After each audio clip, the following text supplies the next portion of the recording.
Good afternoon and Lali-Ho, everybody. Welcome to an elimination match in this week 5 of the Swiss rounds of our free enterprise Lali-Ho League. I am Huffin, joined here on the mic by Nth. We have Paladin Aegis handling the tracking and Smitty handling the restream. Nth, talk us through this match. How are we looking? This match is really exciting to me because these are two runners who I've watched a lot of in other races. So for me, it's really exciting, and also they're really good runners, both of them. We're getting to the points in this tournament where, you're not having anyone who you don't think could win the entire thing getting knocked out at this point in time. Because going into this, I would have said either one of these would have been equally likely to be 4-0 as the people who we already have at 4-0. Yeah, this has been a rough tournament thus far. We have so many really strong players. Rumblefish and Xenocat certainly are among them, but each match, someone has to win, someone has to lose. Usually, I know we have the concept of ties, but generally speaking, it's not a huge surprise that we have some very good players in some very precarious positions. And looking at our two random objectives for this seed, that's a precarious position. We have to find a second Yang, and we have to defeat Wyvern. Yeah, I mean, the second Yang is kind of a bit of a downer. When you have the Yang already sitting there, you're kind of hoping that your character objective would be someone else other than that specific duplicate. Like, give me get Cecil or get Fu over that. And then Wyvern, I mean, at least it's out there somewhere and it's not the one excluded from the pool. So you're sort of like looking at every one of those sparkles and then flinching, like, is this going to be the one? Yeah, of course we know that, as always, Wyvern is not going to be, gating our way to the underground, but that's about all the assurances we have. So it could very well be, at the Mist Cave, at the Super Cannon, in a spot that's not that horrible, or it could be sitting on the Ogopogo spot, and we know what objective we're not doing out of the set. But hey, if you wanted to get Cecil, then there you go. He's our second party member, along with a pan being handed to us by a Mylon of some sort. That's a very interesting start to me, because the pan start, I always like seeing what our runners do with them, because a lot of times I'll see a runner find that pan, they're like, okay, I'm gonna fade Fabul. I'll come back after I found my way underground. That way I can just once in, once out, the whole thing. So it'll be interesting to see if either one of them does fade that check or go to it right away, because if it ends up being something important and one of them goes there earlier, it's going to be a pretty big advantage. Yeah, fading Fabul is one of those efficiency plays that's just a little scary, because it is, at least the Fabul defense, it's an early check. So it's usually pretty manageable and can be your way underground. But if you can do all of it in one go, that's a lot of key item checks that you do with one visit. But we're going to start off with a visit to the Watery Pass with some treasure that is slightly better than average, hopefully. Yeah, I feel like every race I've watched lately, someone finds that one clutch thing sitting in Watery Pass, but it tends to not happen when both of them are going the same route. So we'll see if this actually ends up paying off anything particularly well this time. Early Coffin can be nice, but nothing like huge quite yet. Yeah, that crystal ring can come in handy. It's certainly good for managing early agility. But we're not taking a deeper dive into the Watery Pass. We don't have anyone who will cast Exit, and the reason the treasure there is slightly better is that it is a bit of a long haul to get through. Yep, and we're also seeing Xeno is going to go into Kaipo. I'm wondering if they're going to check the bed. Well, I guess both of them are going to end up going to Kaipo as well, because I feel like that's really good knowledge to have right away. Yep, both of them heading right up in here and finding a Rosa lying in bed today. Yep, so a Sand Ruby gets us the vanilla reward of a quality white mage. Always good to see a character that you definitely want to get if you can in that bed. Because you're like, okay, if I find a Sand Ruby, I'm just going to come back here and have it done with, I don't have to worry about dealing with finding a white mage later as long as I find that. So it's nice to have that bit of an out. I don't know. I would almost prefer to find a Sid there, some character where you're like, well, now I know that I don't have to worry about tracking down the Sand Ruby. But hey, it does give you that bit of information off of that key item. We just have to, figure out where it is. Yeah, it's definitely a fair way of looking at it too. It really just depends on whether you would rather have that guarantee of the character there that you know you would take if you have that opportunity, or the one that you know that you'll just, I don't have to come back ever again.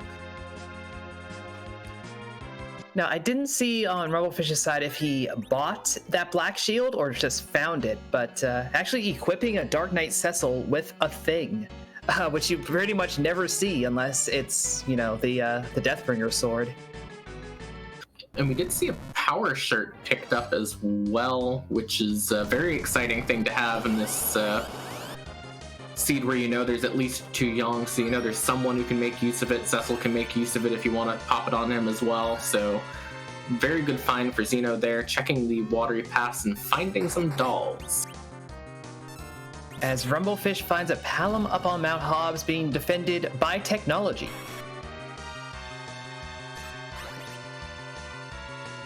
That's an interesting place to find CPU early on. It's not really difficult at all, but CPU is never really all that difficult anyways, and I almost gotta think that you kind of were hoping that would be in a little bit harder of a spot where you're gonna get that bit of an easier fight out, but it looks like Rumblefish is gonna reset out of it. Yeah, CPU is never that difficult if you have full party healing. That Mazer will do 10% of everyone's max HP every single time, and that's easy to keep up with if you got Cure 2 or Cure 3 kicking around. But that was a black mage, not a white mage, so Rumblefish in a little bit of a spot, gonna head over to Fabul instead.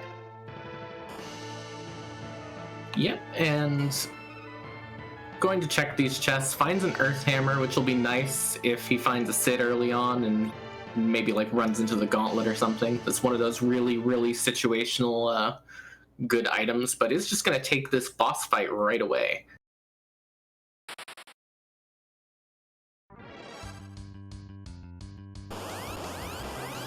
Xenocat is going to go look at the fight on Hobbs, decide if they want that black mage, and Rumblefish is going to decide if he wants to deal with these guards. I mean, I believe he also found that coffin in Watery Pass. If he wants to just knock one of these out, might not necessarily be worthwhile in this fairly easy spot early on, but, if he wanted to, could just immediately have this fight, basically. Yeah, but it is pulling out that coffin. He's also been using the power punches with Yang rather than attacking to avoid getting that counter script that these two like to do. So it's pretty smart management on that front. Dark Knight Cecil goes down because, of course, he does. I think Yang's still just going to do enough damage to get through this, so he's still in a good shape. And honestly, Cecil being on the floor when he's still a Dark Knight is almost kind of the best case scenario for the end of fights in some circumstances, so I think he'll be happy with this.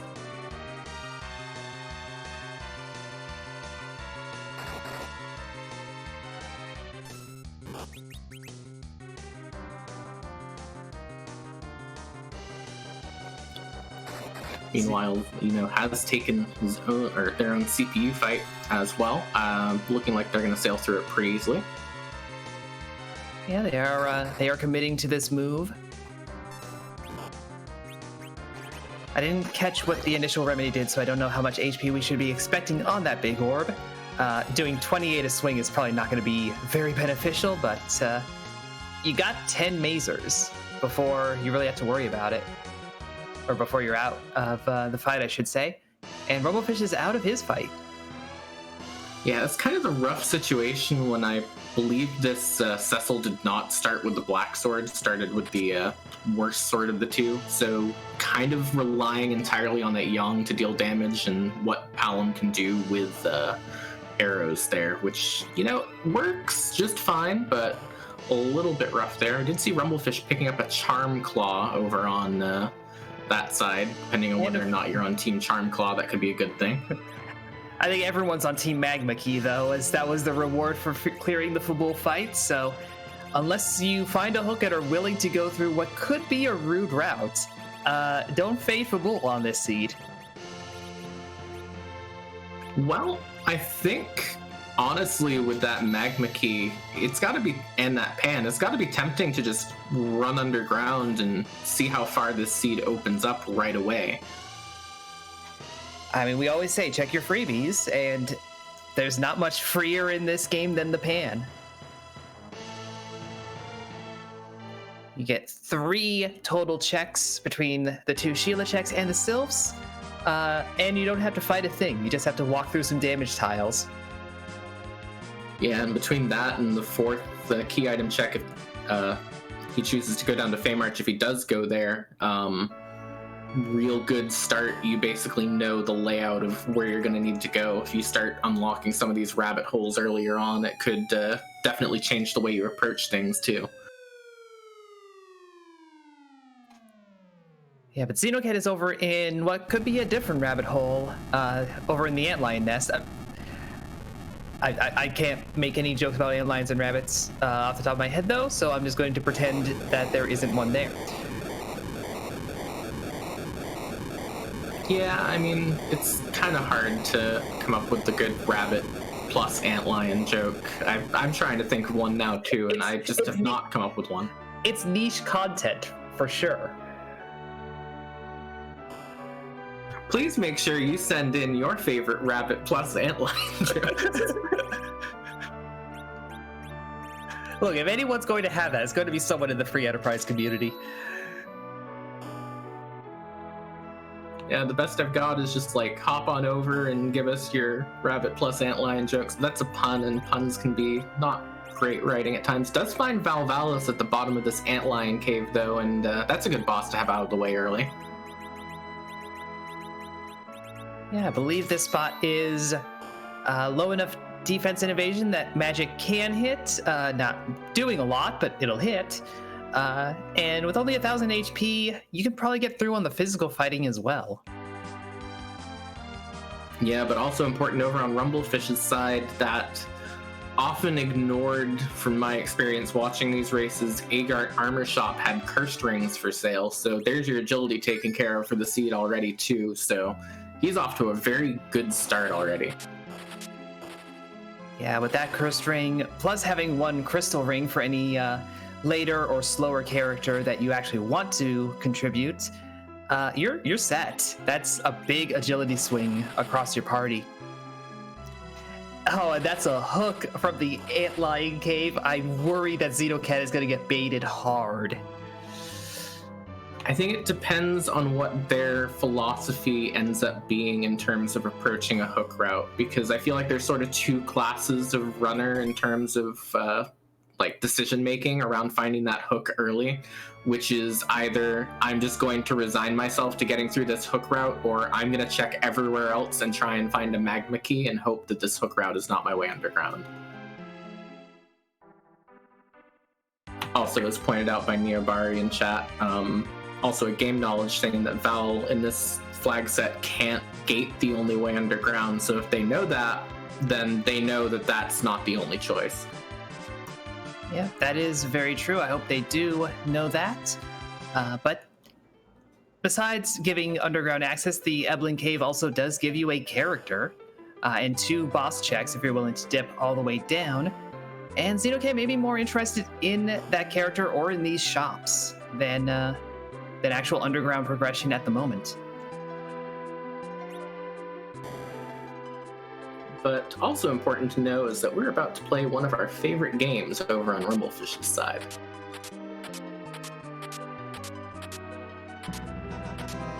Great Vast Treasury!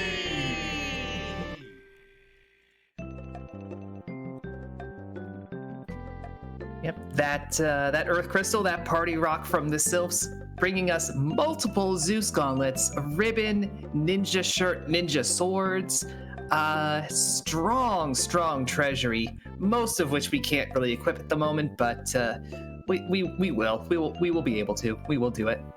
One thing we can equip is that Stardust Rod, although I think Rumble did not end up taking that Palom, Nope. so he can't quite do that yet. Nope, Rumble has no Black Mage at the moment. Xeno has looked, seen that Edward and an Antlion, and decided I'm not even going to bother going through the cutscene to grab him.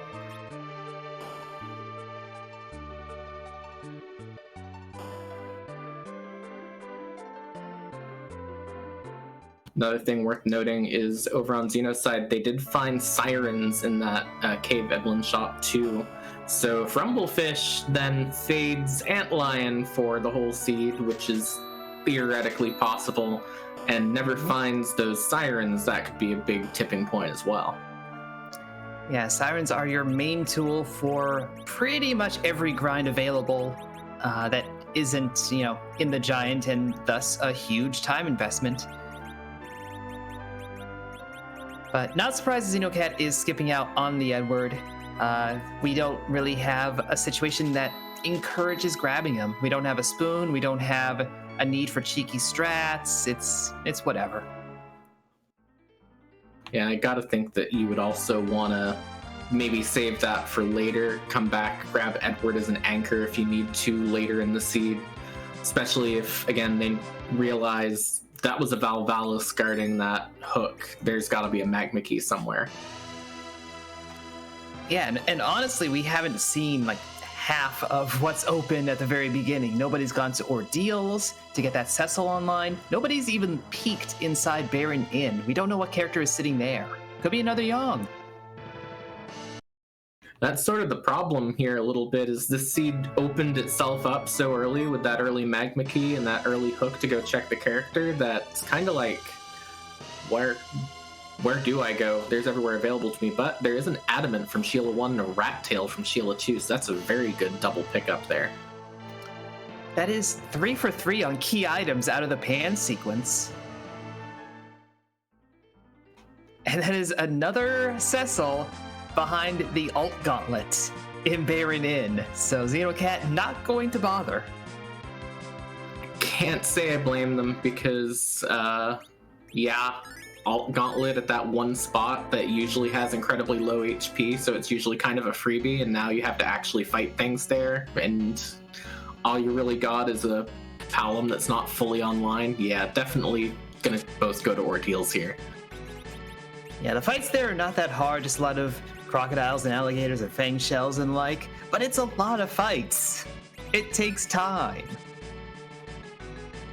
Yeah, and really there's no reason to grab that Cecil before you have your Cecil upgraded from Ordeals 2. Plus now if they want to go back, they know that they can get all of that immediate experience from all those fights onto that Cecil and get him bulked up a little bit to get him online quickly. Yeah, is it the first or the second fight in Baron Inn that doesn't give experience? One of them doesn't give any XP at all.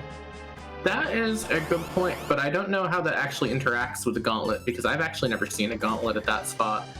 The gauntlet will always give you the experience of doing those encounters as if they were random, even if the slot itself does not give XP, which is what I was trying to nudge towards. If you need an XP grind, the alt gauntlet can be a viable option.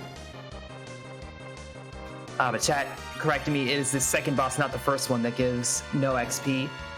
So you actually, in that sense, want it in the second spot. Yeah, and this evil wall, I'm not sure you necessarily want in any spot in your entire seed, but again, another good one to get out of the way early.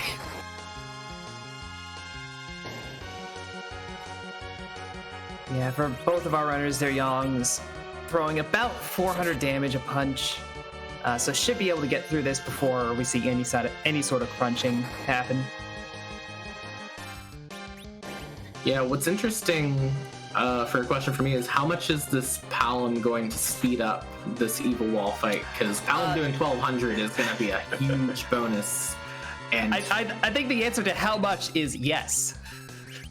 Definitely, and the concern there is like with how far that wall got across on Xeno's side with that extra 1200 damage coming out of that Palom, Rumble's gonna take quite a bit longer, and I might start getting a bit nervous, but I guess that was misplaced. Does manage to get through.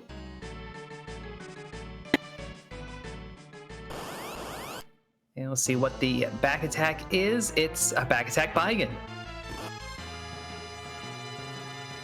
I don't think I like back attack Baigen very much. I kind of don't either. I'm with you there. This is another spot that Palom is going to be very handy, though.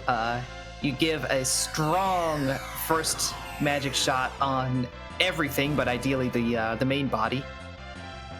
And sure, he'll put wall up, but you've already done like 1200 or so, especially with that bluff.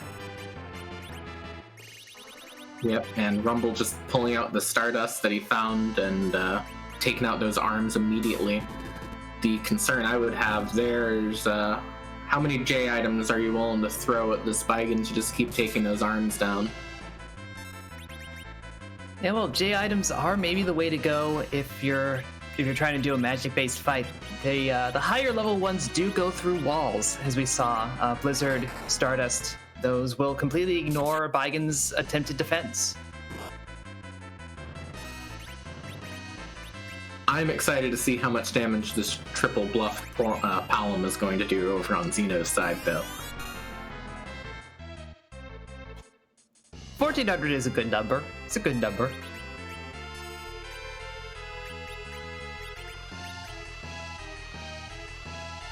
Yep, and through that fight pretty easily. Honestly, I guess it's better to get these potentially rude in a bad spot bosses out of the way early while they're on ordeals, and I mean, it's not the best party to have for these fights, but at least both of our runners are making it work really easily, at least making it look very effortless to get through. Yeah, Rumblefish slogging a little bit more, but, 2-member party versus 3-member, it's not a huge surprise to see that be the case. As we see Xenocat get the Darkness Crystal off of Mount Ordeals, so not the Magma Key that they know is somewhere on the field, but that opens up a lot of surface.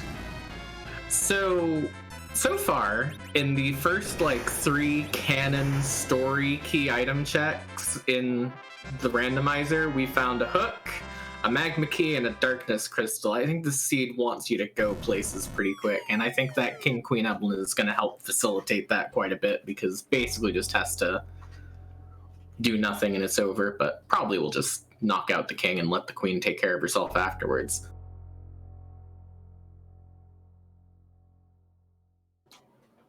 Yeah, the game here is saying you want an adventure, you get an adventure. Here's the entire Blue Planet and Underworld and Moon. Have fun. Try and find things, though, because that's kind of the point of the race.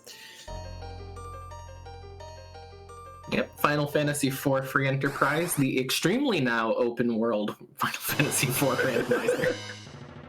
Could not, I was going to say could not be more open, but I guess if you had, Luca Key already, and they could open a little bit more.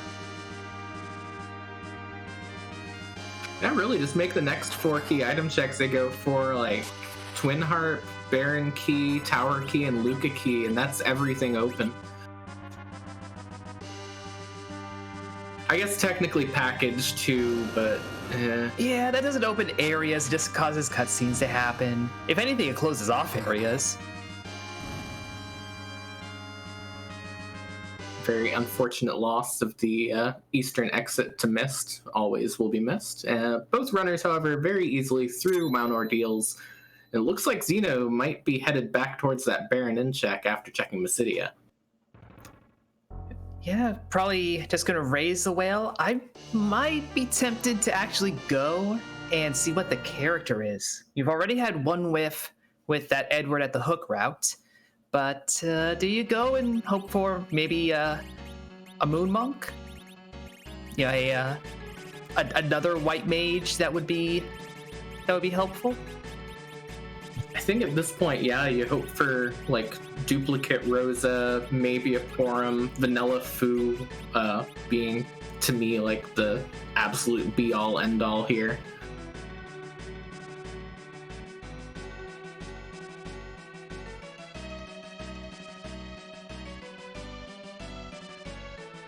Honestly, with what they have outside of another Edward, I don't think there's any character they would dislike. Maybe wouldn't take Iridia very well either, but yeah, I don't know. We're 23 minutes in. Is that still is that already too late for Iridia, given the flag set that we're running here, where Iridia is not going to get slingshotted XP? I have to feel like if you find Iridia on the moon at this point in time with how much is open, you possibly like drop a save outside and then leave that Iridia for later and then use her as an anchor. That is a strong play. She has 4 agility starting off. That is a pretty small number.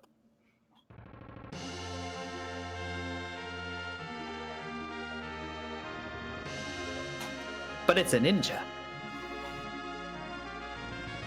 Well, I think that's one of the better options possible. Still no way of getting like Berserk onto your party, still no real healing, but we're pretty covered in the damage department. Yeah, and as Chad is pointing out, Rumblefish raided that treasury. There was a lot of ninja gear in that treasury. So his edge is going to be kitted out. Yep, we're going to get a shop check from Xenocat as well. Probably the biggest ticket item you're looking for at this point might be hourglasses, but it does look like more coffins, some kamikazes, and cure 2s.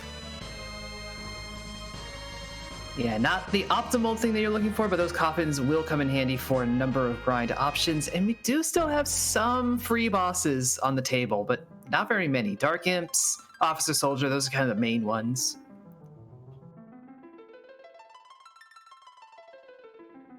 Well, if you want an early knowledge play, how about an early check down into cave value and maybe do some looting along the way and see if you can't find anything good. But nope, just going to head straight on down. So we'll end up seeing what that is. And if that ends up being that sparkle and they check it and it's Wyvern, that's a big advantage that they know that. It's a sparkle. There's a number of possibilities for what this could be, but yeah, if you find that Wyvern, you are very happy with the information, even if the fight would be rude. That fight could be rude.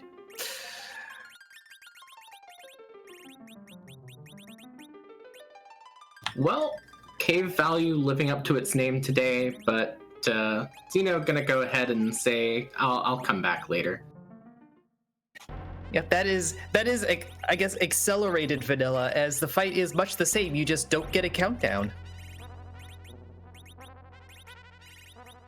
It's just, Bahamut wanted a day off, so his cousin decided to fill in, and, it's doing a very good job, but just doesn't quite get you need to give them time first thing. Yeah. Wyvern's like, I could do the job, but Wyvern's got no chill, It's just lacking in that basic patience, but it just looks like Xeno is going to go ahead and go back, and they will try and pick up their second Cecil.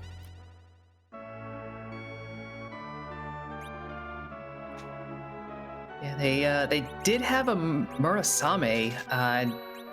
Never really saw where that was picked up. But that plus a full moon, Edge is going to be pretty solid from that back row. Not sure how good of a middle slot character he will be, but agility anchoring, especially early game, is kind of hand wavy in the first place. I think the biggest thing to me is knowing that Alt Gauntlet is in that first spot, having that edge, having access to Flame to knock out those early fights is going to help out a lot too. Yeah, that's true. There's nothing here that's going to resist or absorb Flame. They're all water creatures. Go for it.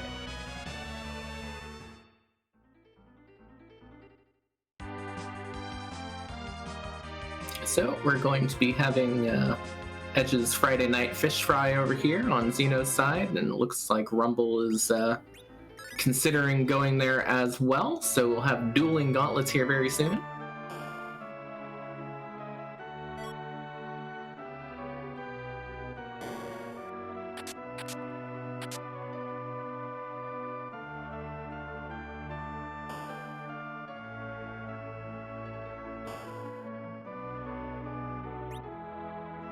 Or maybe not going to go for that gauntlet. Maybe not yet. I could have sworn we did the item shop check early on. I don't know why. I think that item shop check might have been over on Xenocat's side. And that Possibly, might be yes. why, yeah.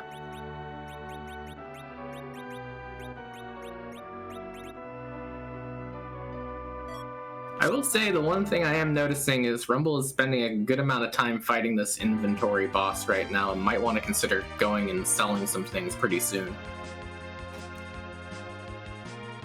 Yeah, but if you're dipping back into that grassland behind Baron, like that's aggressive looting for this flag set. You got to be looking for something, and I honestly can't imagine what. I feel like his party, as it stands right now, pretty strongly kitted.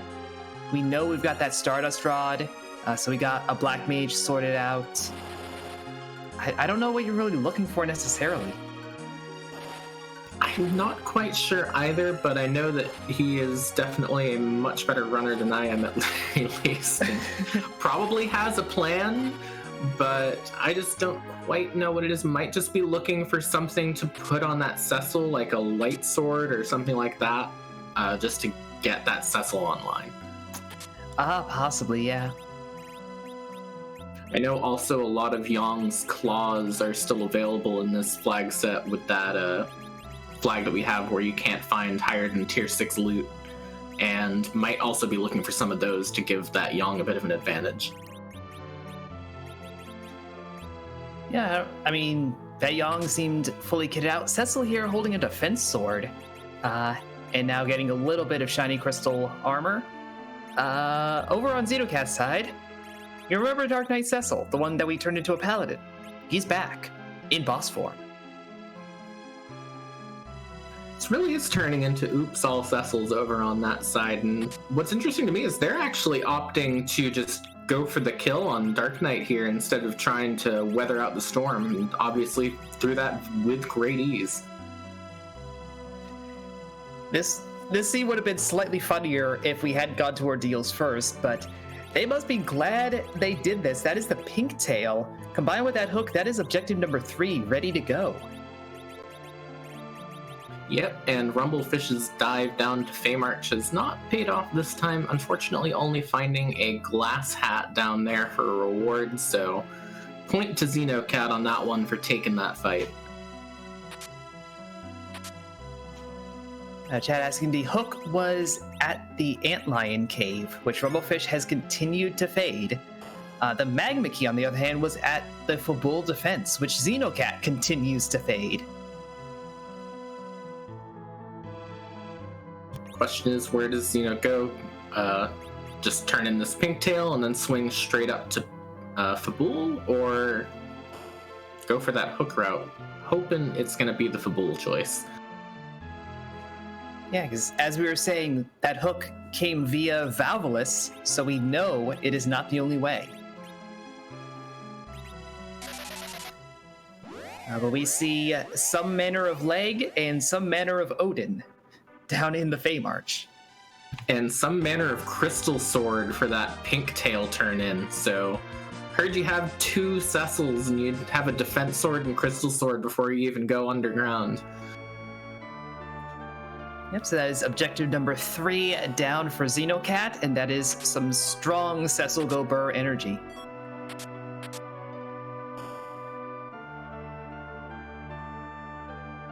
Alright, will we get the job dwarf check? The big moment? Nope. Nope. Rumblefish a little too busy getting a second cursed ring. And finding Bacchus wines. With how this party is shaping up, those might actually be pretty valuable. Yeah, I mean, out of any item you can find in these gated shops outside the Sirens, which we know are at very least in the Eblin Cave, Bacchus wines seem like the second most important to this specific setup we've got so far, especially over on Xeno's side, where he's up to 4 Berserkers and a Palom.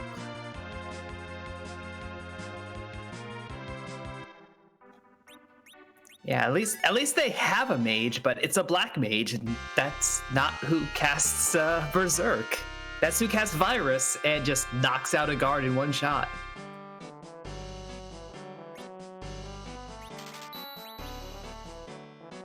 Rumble going to continue doing these item shop checks. Does find hourglasses. Yep, there's your hourglasses.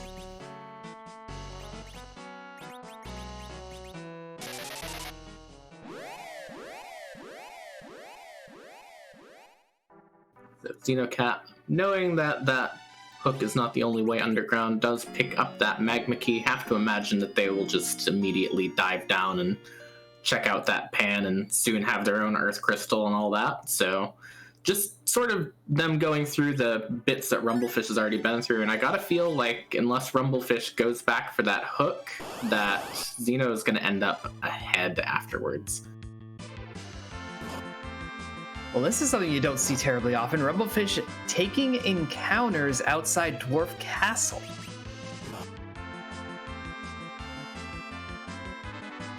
Maybe deciding that the best way to go about this is to take that Dwarf Castle check for another character, but doesn't quite feel like he's ready for it yet. I feel like if you're doing this, it's about just where you are physically in the game world. Because Rumblefish has that Earth Crystal. There are 2 characters up there if you're looking for characters. And 2 bosses if you're looking for bosses. We know the Wyvern's not up there, but he doesn't know that yet. So yeah, taking this instead of even the Alt Gauntlet, this is an interesting strategy that Rumblefish is employing here. But if they get a good character out of that Dwarf Castle check, like say they go through and suddenly a Mop walks in right behind and ends up dropping into the party right there, that could actually be a thing that really speeds up their clear speed. Although Xenocat looking like they're going to go for Dwarf Castle and kind of negate that, or at very least check the shops. Yeah, Xenocat with that Crystal Sword, whatever is in here, they're going to have a much easier time. Turns out it's a Leviathan in the first spot. Well, that's a very good prize for a first boss. Something pretty easy to deal with. Yeah, that stack of levels that Rumblefish just got will make it easier to handle the Big Wave and the Ice on various characters.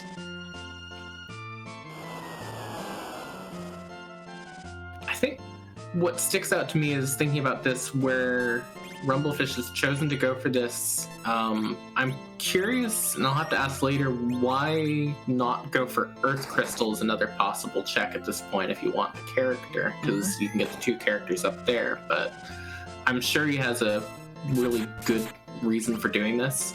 Might just think, you know, if I get the right key item out of this, it's a huge advantage, and not knowing that the hook is just sitting back up in the Antlion Cave. Yeah, and of course there is, you know, the power gulf, if you will.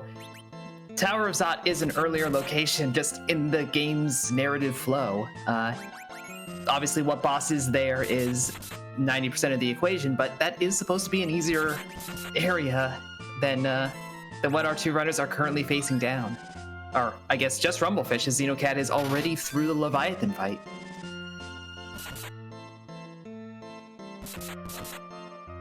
Yep, so we're about to see what the character reward is for this, and also what the second boss is, which might be the even more interesting question. Oh, it's a free water hag. It says free as you can really hope for, and there's Young, that is objective 4. This is a good place to be right now.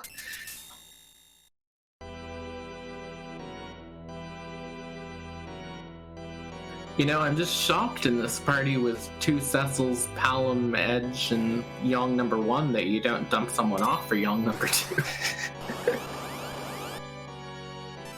This also, though, we now have seen 2 of the 3 duplicate characters. With the way we've set up the flag set, there are 13 character slots and 10 distinct characters, so there will be 3 duplicates. Who's going to be the last one, and where are they going to be? I'm moving for duplicate Edward at Baron Castle. You know, I'm kind of in favor of that. Just as long as it's not a duplicate Rosa, so we do have to actually worry about that Sand Ruby if we decide would be nice to have healing.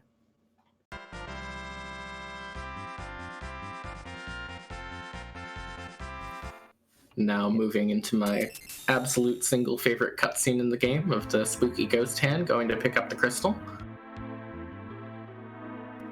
Everyone give Golbez a round of applause for this trick. He deserves a hand. I would like if he were to give himself his own round of applause by spawning a second spooky ghost hand afterwards. That would improve it. That would just be very funny, actually, yes. But just a J item, a blizzard. That's it. Yang was really the true reward from doing these fights. I mean, an objective's not a bad reward, but it doesn't get the bills paid beyond that at this point in time, and that's got to weigh a bit heavily on Rumblefish, where nothing he's really done has paid off much except for opening up more, and then what he's opened up has also not necessarily paid off much either.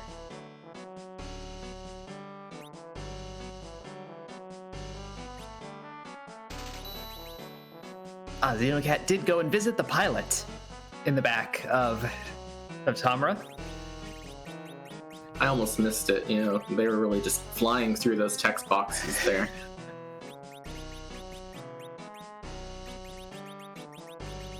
Alright, that's enough. If we go too far, we're gonna have to start paying royalties to Baka. I apologize for nothing. That's the spirit.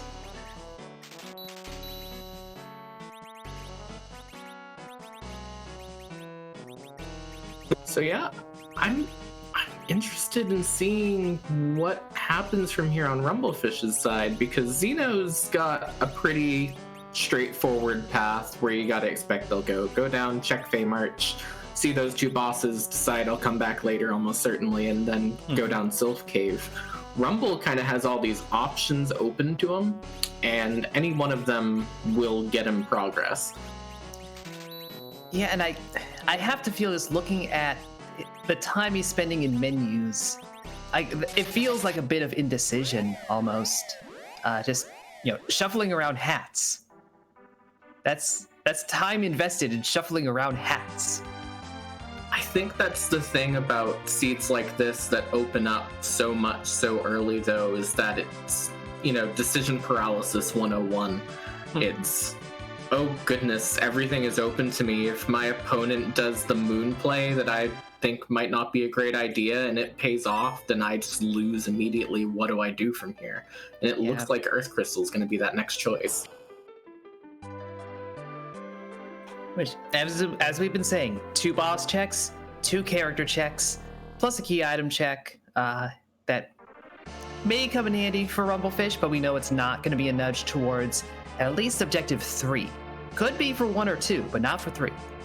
And we did see full-on leg down in the Fey March, so if we see the Rubicante sprite again, that will signify the Elements fight. That's interesting to me. You know, which one would you rather see in the Leviathan spot? I gotta think that that's better of the 2 options at that point. Yeah, it's hard to say. With the Elements fight, you can at least do some spell reflecting and some cheeky maneuvers to keep it in the Mylon phase, which is still pretty punchy, but doesn't have any overwhelming attacks necessarily. But it's the Leviathan spotted. That's pretty punchy. So, hard to say. Pretty punchy, unless I'm misremembering, pretty fast as well. Oh yeah, everything down in the Fey March is quite fast.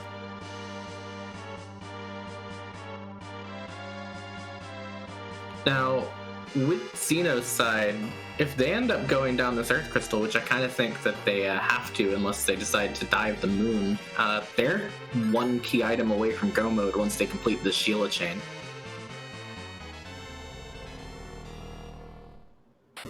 Yeah, I actually, I dare say both of our runners are Oh, wait, no. I would say Xenocat definitely is. You get the Harp or the Legend Sword, they have the intel to go to Wyvern. Rumblefish has the access, but not the intel. But still has to go get the Hook and the Pink Tail for 3, or get the Legend Sword and the Harp to do 1 and 2. And I think that's my deep concern for Rumblefish at this point in time, is you've gotten 45 minutes into a seed without doing Antlion. You don't have someone to like cast Exit to get you out of there immediately, so you know if you're going down there, you're coming back out the way you came. Are you that excited to go down there right now? I think his Cecil is high enough level to have Exit, or at least will be by the time you finish Zahat.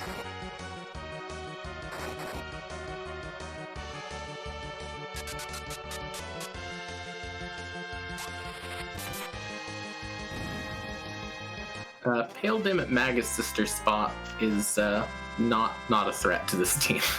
Yeah, not that bad, and he is through that fight.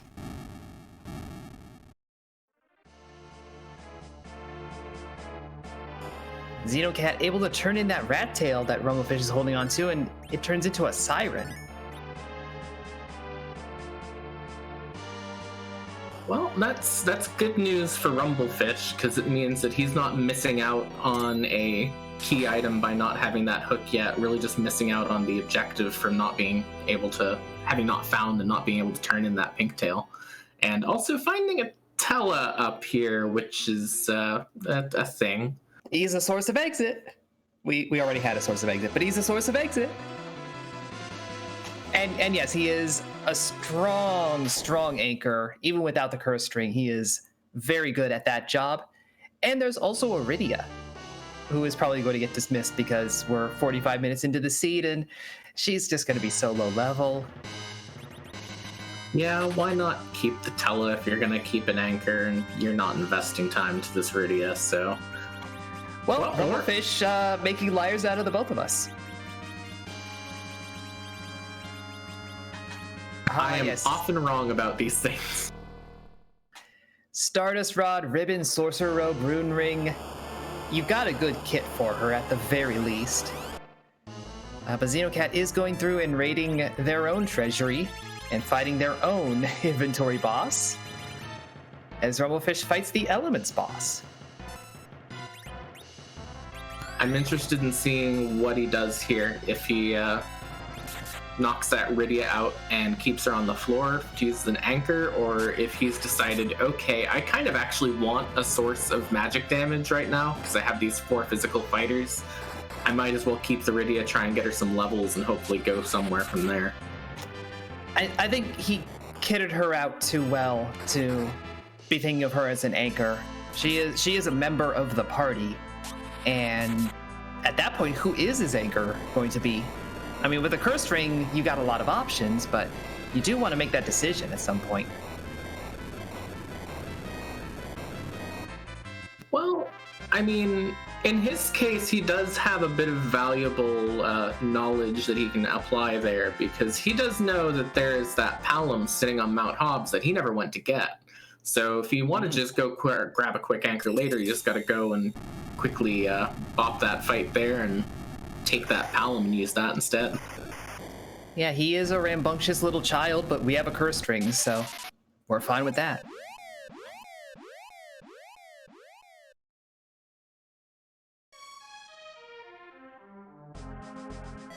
And to answer the question from Chaos Lord in chat, does Rumble have good ninja swords? Yeah, kind of. Not like perfect ninja swords, but enough that edge is there. And there's that twin heart that Xenocat is also on their way to go get.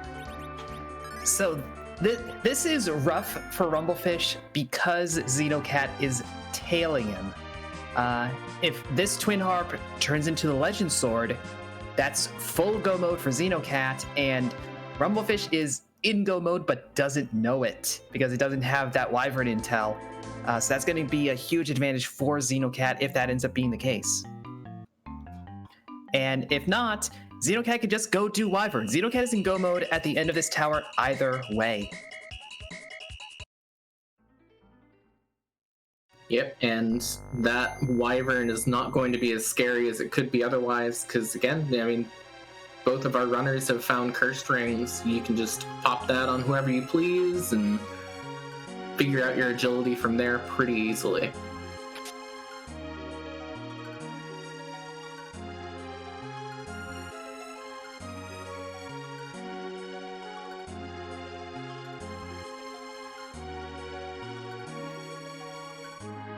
Meanwhile, Rumblefish, on his way down Cave Magnus here, going to give us music very, very shortly. But if this pays off, like you mentioned with that Legend Sword, what happens at that point? Do you go and search for Wyvern, not knowing that it's just sitting at cave value, or do you try and hunt down those other two key items by just doing as quick of checks as you can?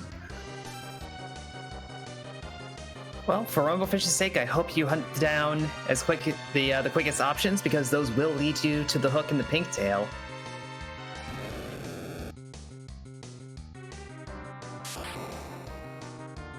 That being said, one of the many things that we randomize in this particular randomizer is the harp tune that gets played here at Cave Magnus from one of over 200 options. So we're going to go ahead and give that a listen here.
What a time for the stream to act up.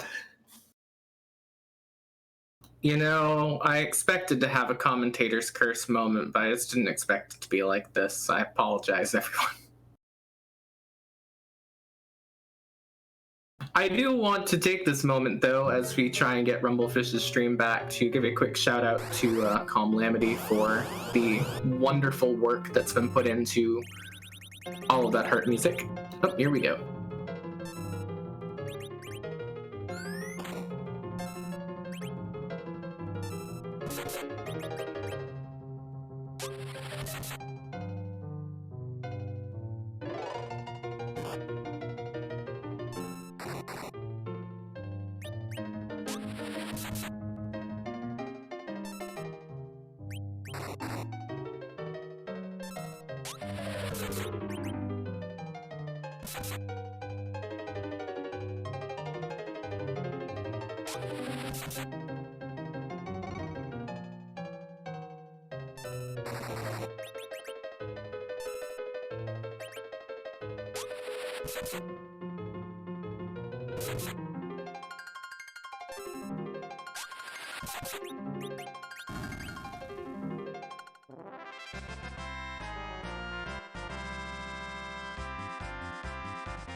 Yes, Mom Bomb only got a little bit of morphin time in before Rumblefish finishes off that fight, as we got to hear a lovely, lovely riff on the battle at the Big Bridge. That is a very dangerous Baron key for Rumblefish, because you gotta think that he's gonna be very tempted to chase that.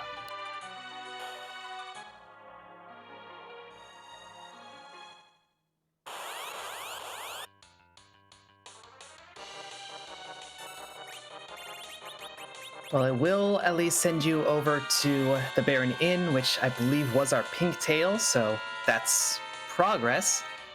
But clearing out Objective 2 still has to finish a couple more before he can go to go mode. I believe we're about to get music round 2, so I'm eager to actually hear the first bit of this as well. I know we got a little bit of it on the loop there, so I'm going to go ahead and give it another quick listen personally.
And also, can I just say the folks in chat blaming Greg for Rumblefish's internet problems? I see you and I appreciate you.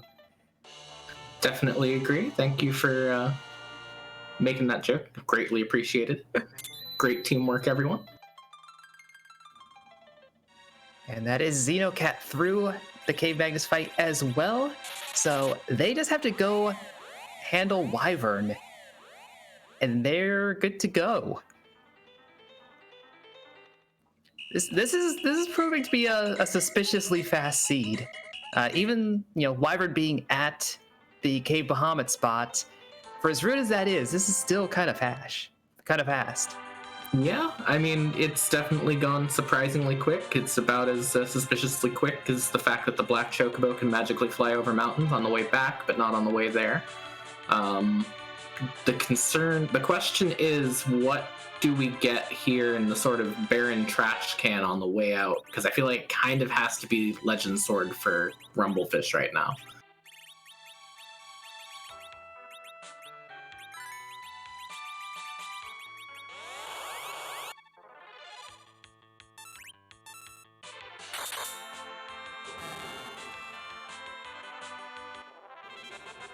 But did decide that cane is worth picking up at least.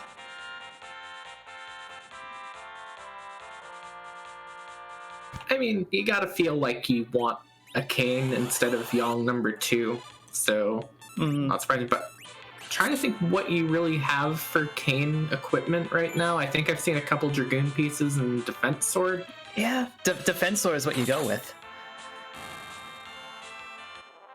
But Xenocat is going with some quick Siren Pops. We found a couple, so there's that. Actually, no, Rumblefish dropped Rydia for the cane. Going full-on Quint Zerkers, is that the plan here? But with Lukaki, what's the plan here? Because that is another scary moment. Looks like might be finally going to Antlion. Finally returning to the Antlion Cave. Says we'll get him one piece of what he needs, but not both. Still has to go grab that pink tail. But at least it's putting him on the right path. I can still see a situation where Rumblefish can win this. If he does these remaining 2 overworld checks, turns in that pink tail and then decides to go to the moon, it's a bit of a long shot, but it's possible. And I'm wondering how much of a level grind he's going to need to do at that point.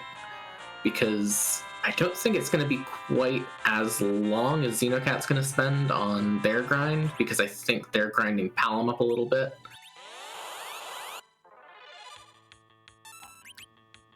Yeah, this is going to be a tough one to say.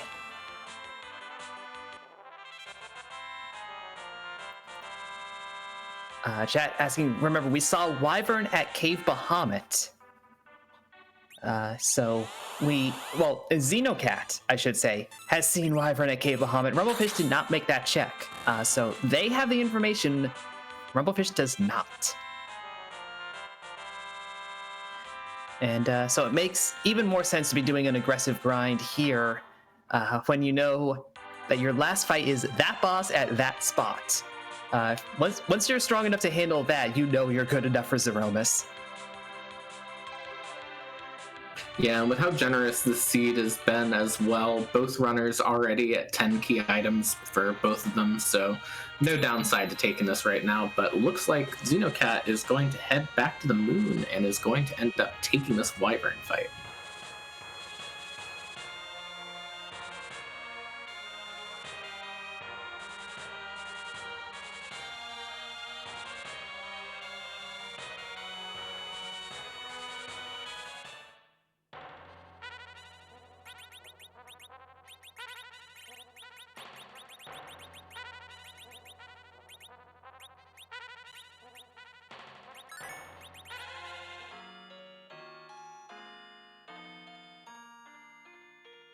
Rumblefish now going to go turn in that rat tail, going to be fairly disappointed in the single siren, although not having seen sirens in the shop yet on Rumblefish's side, he's got to be at least a bit happier with that than Xenocat was when they got theirs.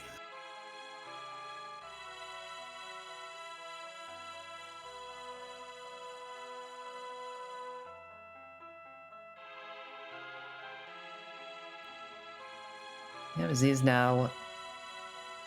I was about to say he's now going to go check Eblin Cave, and then he just drops off the hovercraft and just leaves.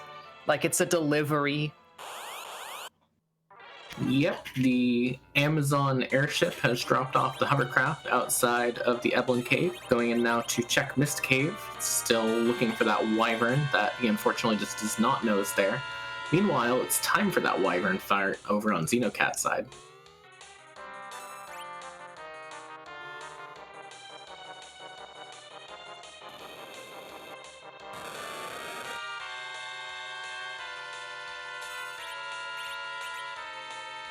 And Xeno gets 3 Star Veils up, which is enough for Quad 9s, but Quad 9s ain't gonna win you this fight in one shot. You gotta keep going. Yep, but they definitely have a party to take this down very quickly, especially when Cecil's swinging for 7k a hit. Yeah, dang. And then 4700 because Final Fantasy IV has damage variants. And Rumblefish has sirens.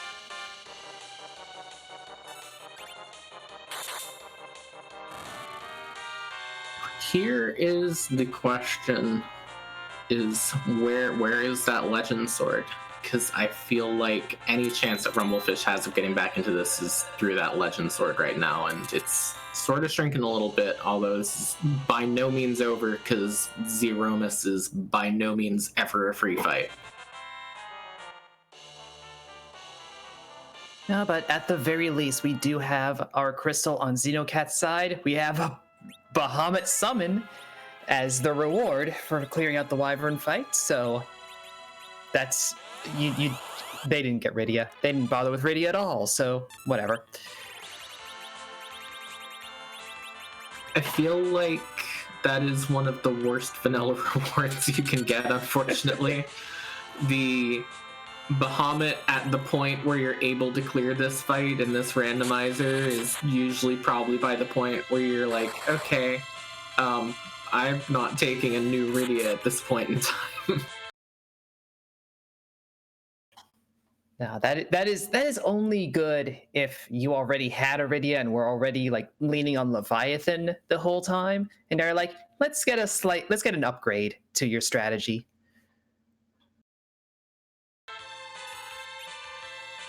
I mean, what is Bahamut but Leviathan with wings at a certain point anyways? I mean, I would make an argument about the elemental types of their attacks, but like water element isn't really much of a thing in FF4. It's really just fire, ice, lightning.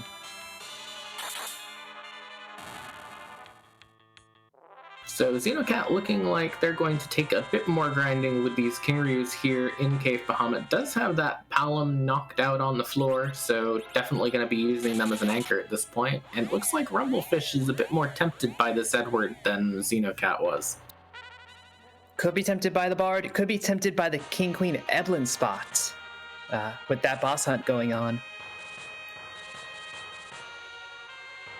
That is true, especially if, you know, there's something up there like a D-Mist, even if it's not the Wyvern. Could be another way forward here. We still don't know where that Legend Sword is, and at any point in time, Rumblefish finding that Legend Sword and then heading back to Baron Inn is him in go mode as well.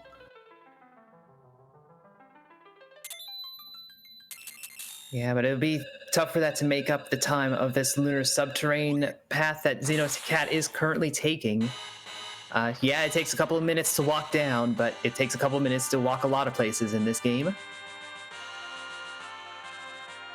Definitely. This is very much Xenocat's race to lose at this point in time, and I feel like this strategy on Zeromus is going to be pretty solid and pretty consistent, so we'll have to see how it goes, but it's looking a bit grim for Rumblefish right now. Yeah, one saving grace that Xenocat does not have a dedicated healer in this party. This is power overwhelming, and you have to hope that you are at the correct level of whelm for this. Yeah, if you're just like regular whelming or underwhelming, it's not good. And even then, like even slightly overwhelming is probably not enough.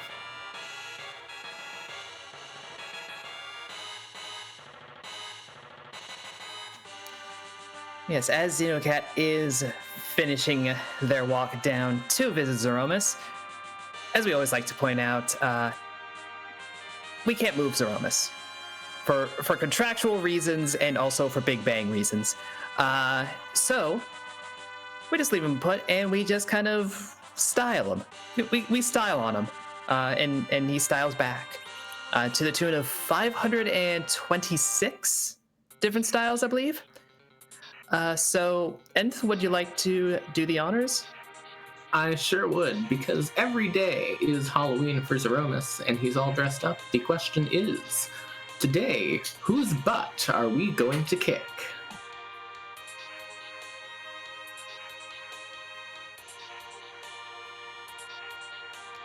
But as that is happening, Rumblefish having, it seemed like some technical issues with the hiccup and all that, and is now just kind of sitting on the menu.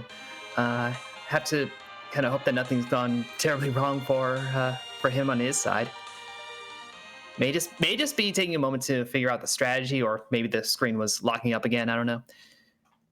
You've got to think that this has been a very frustrating seed for Rumblefish, and that all the choices he's made have just been coincidentally the wrong ones. And it's just, you know, one of those rando gonna rando sort of things, but that's got to be a bad feeling, and I feel really sorry for him that none of these have paid off, because he's made a lot of really interesting plays. Yeah, not bad decisions, but in this seed, the incorrect ones. And that's really what so many of these races have boiled down to, is like, it's not necessarily whether you make a good or bad decision, it's whether or not you make that right decision.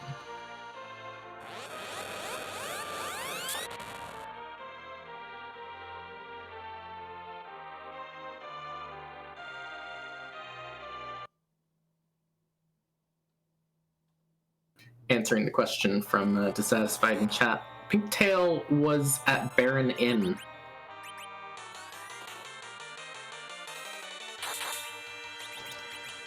and Xenocat gets to face another form of chaos. There's a lot of chaos in the Zeromus pool. I don't know what this one is from. Not sure either. I mean, you got like the 1% Sephiroth chance and the 1% Chaos chance, but all the Chaoses are different ones. Apparently, Scala Kitty in chat, who has done most of the sprite work for these Zeromus sprites as well, so shoutouts to her, does mention it is Chaos from Loom. Oh yeah, so a fascinating classic adventure game. It's from that early point and click era when things were just people were experimenting with what those stories and games could be, and you get things like Loom happening, and it's pretty cool. I've never actually seen it. I'll have to look it up at some point in time because I love those sort of wild and weird early adventure games, but. Getting a little bit back on topic here, Xenocat getting her berserks up on everyone, and I think that this is going to be a very easy fight, especially with this Palom bluffing up, ready to just drop that one big spell, probably.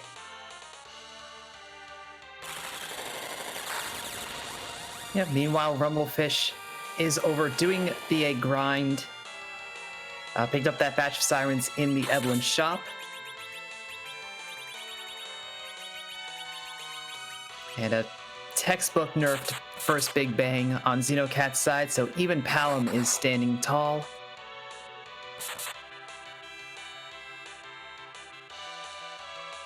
Yep, and the only question on my mind is, are we even going to see Big Bang number 2 with these damage numbers that are coming out right now?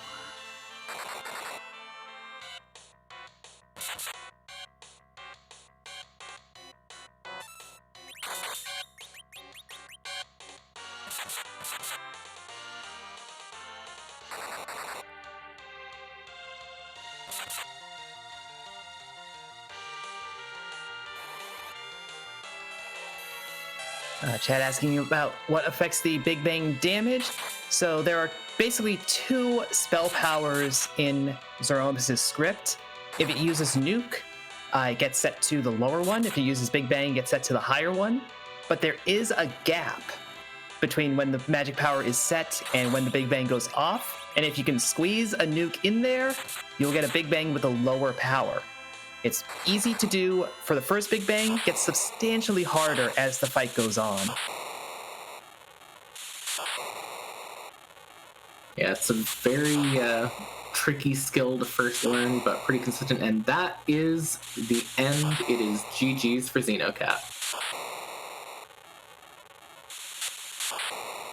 Yep, Xenocat takes the win in this match with an official time of 1 hour, 9 minutes, 57 seconds. One of the fastest seeds we've had in the Lali-Ho League thus far. Xenocat advancing to 3-2, staying in consideration for the bracket stages. And speaking of which, joining us for an interview is today's winner, Xenocat. First of all, GG's on a very well-run and very quick race. Thank you. So I have to ask, what went through your mind when you went through those overworld checks and the first things it gave you were Hook, Darkness Crystal, Magma Crystal, and Pinktail? I started panicking a little bit there, mostly because the Magma Key was the last thing I found, and I felt very behind getting. Yeah, I mean, we were saying when you start with that pan, it makes a bit of sense to try and do that Fabul Fade, but getting the hook off of Valvelus, you had to have known that the Magma Key was sitting somewhere.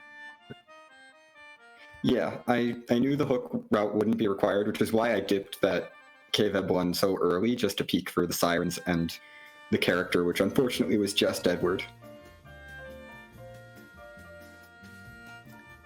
Yeah, and we never saw what the King Queen Evelyn boss was, so we have no idea if there was a cheeky demist or anything. Yeah, I mean, it wasn't necessary. Well, yeah, at the end of the day, yes.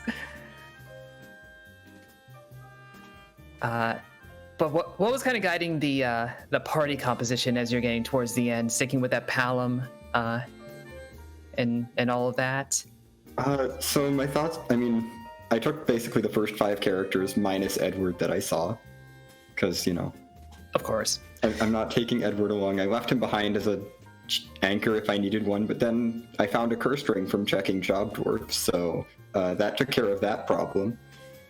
And then I was like, you know, I have some Bacchus. I'm pretty close to go mode. I can probably just stick with this party and just Zerk up and go and YOLO the Z fight. Yeah, I mean, it worked, so can't really complain there. Yep. So you found that wyvern pretty early on. When did you like realize that this was going to be that extremely fast beyond that? Like, were you thinking, okay, this is going to be something where I could find the right thing any moment, or were you thinking this is going to be one of those where it gives me everything but the one thing I need until the very end? Yeah, it was around the time that I saw Yang in Dwarf Castle, I realized, oh, this is probably going to be Jetty. Because at that point, I was just looking for one thing. I still hadn't checked any of the freebies. Knowing that either Twin Harp or both halves of Forge would get me into go mode was very scary.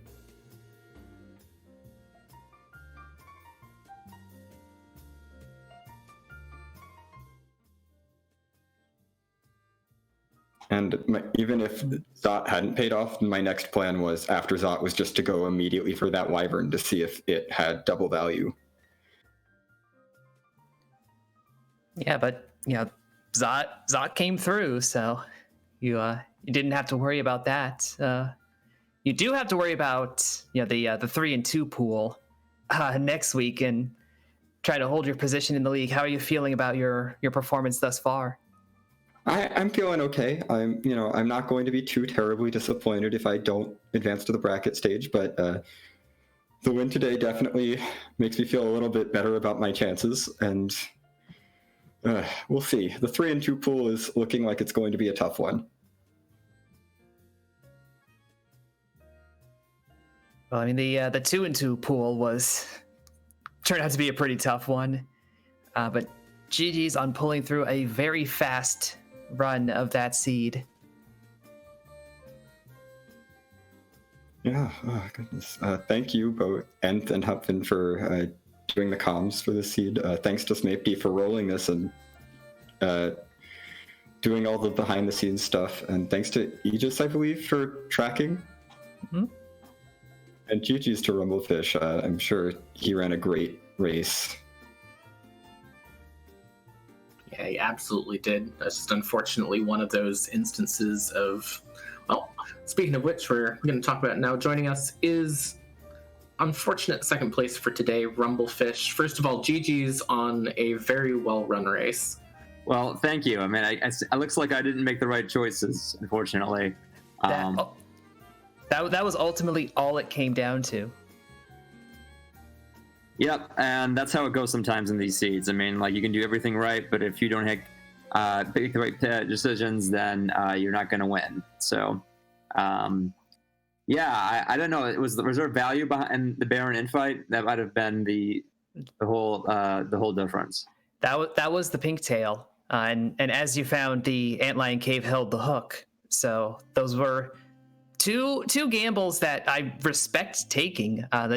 Especially having the Alt Gauntlet at the Baron Inn, that could be a big time investment. If it's nothing, then it's a waste. But that turned out to be a full objective. Yeah, that was my thinking there with the Baron Inn. Went in there, saw that it was definitely for sure going to be a Fable Gauntlet fight, and I just kind of thought that really defeated the purpose of the Baron Inn. You go to Baron Inn because it's 2 quick fights, generally speaking, and if there's a Fable, it was going to be a Fable Gauntlet, then, like, why do it? So I was like, let's do something else. And I did Xenocat find Wyvern, or actually the other? Because what would have happened actually if I would have kept going, I probably would have Then I went to probably the top of Tower of Lower Babel, and then I probably would have gone to the moon before I would have gone back to Baron. So when you both went to the moon, like pretty quickly, getting that darkness crystal, they did a quick peek into Cave Bahamut, which was a sparkle and turned out to be Wyvern.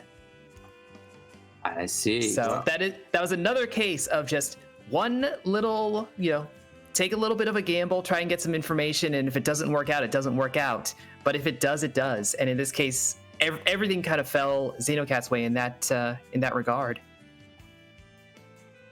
Well, when you make those little checks sometimes, it can make up the difference. I mean, I was making a gamble myself with doing the hook check. And I guess if, like, in an alternate seed, maybe that would have paid off for me. Who knows? But, that's how it goes. And I guess this is my third loss, so this means I am out of the tournament. But I had a good run, and I'm just a little disappointed, though, that the seed was a little more. This is kind of an anticlimactic end for me. I kind of wish I had like some sort of like neck and neck finish, as I had a couple of weeks ago. But I guess they all can't be that dramatic, or else the dramatic ones wouldn't be that special. Yeah, it's just how it goes, I suppose. But again, it was not a fault of your play whatsoever. It was a fault of just chance that kind of tumbled through on this one. So we were saying at the beginning, there's the 2-2 pool was full of people that you expect to be in the bracket stages, in that final stage, because they're all great runners. Right. And someone has to win, someone has to lose at the end of the day. That is the case. There can only be one, as they say in Highlander. So, looks like wasn't me this time around, but that's fine. I mean, like I had a great, I got this far in the tournament, and I think I got 2 solid wins under my belt, and so I think I did very well, and I had a great time. I'm looking forward to being a spectator as opposed to a participant in the bracket stage.